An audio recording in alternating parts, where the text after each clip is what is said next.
వాళ్ళ పిల్లలు మాట వినకుండా, చదవకుండా, వాళ్ళ మాట వినకుండా వాళ్ళకి ఇష్టం వచ్చినట్టు వాళ్ళు చేస్తే, తల్లులు బిడ్డల కొరకు చేయొచ్చు. అలాగే భర్తలు వాళ్ళ మాట వినకుండా చాలామంది మద్యానికి బానిసలై భార్యలను ఇబ్బంది పెడుతుంటారు.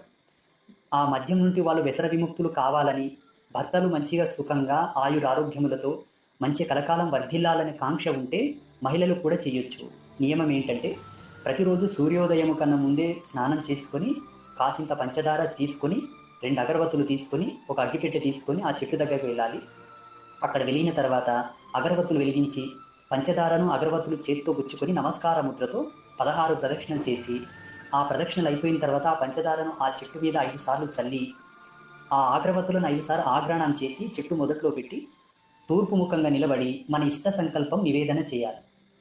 మొక్కిన తర్వాత ఆ చెట్టు మొదట్లోని మట్టిని తీసి తిలకధారణ చేయాలి పురుషులైతే. మహిళలు కూడా తిలకధారణ చేయాలి. మహిళలైతే కాసింత మట్టిని మాంగళ్యమునకు అత్తుకోవాలి. మాంగళ్యమునకు బొట్టుగా పెట్టాలి. పెట్టి ఆ మట్టిని తీసుకొచ్చి ఇంట్లో నేను చెప్పిన ప్రదేశాల్లో చల్లండి. ఇదిను మీకు అద్భుతమైనటువంటి ఫలితాన్ని ఇస్తుంది. వాళ్ళ పిల్లలు మాట వినకుండా, చదవకుండా,